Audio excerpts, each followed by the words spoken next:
Səhər-səhər elə gəldim bura. Uşaqlara nə ehtiyacları var, gedim alım gətirim bazardan. Elə bazara çatmışdım, uşaqlar zəng elədi ki, uşağı tox vurub. Tox da vurmağa belədir ki, gəldim bura, uşağı gətirdilər ora, dedilər ki, uşaq əlini salıb rozetkaya, vurub körpə uşaqdır. Rozetkaya vuran kimi tox vurub. Atası evdə olmayıb, atası qonşuda öz qardaşım gildə işqatır vurur uşaq. Orada işləyib. Anası da evdə yuxarıda elə uşaq görüb uzanıb, düşüb ki aşağı kuxniyə yemək pişirsin.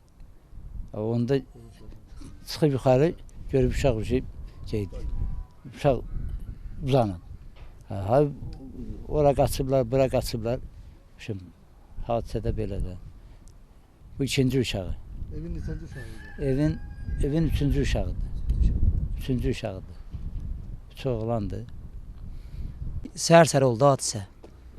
Onda ha düşdü ki, uşaq rəhmətə gedib, biz də gəldik ödəyib, uşaq tok vurub. Rəhmətə gedib ondan sonra götürdük, apardıq xəstəxanaya gördük ki, uşaq rəhmətə gedib. Gəzir də, onu qurban elə əyət-bacada gəzir də, gül kim balı idi. Allah hamd olsun. Bəli, gözümüzün qabağında böyüyürdü. 2 yaşı yox idi, 1 il 6 ay uşaq idi. Gündə gəlirdi bizə, həmsi gilə gedirdi. Gündə bizdə uşaqlarla bir yerdə oynayırdı.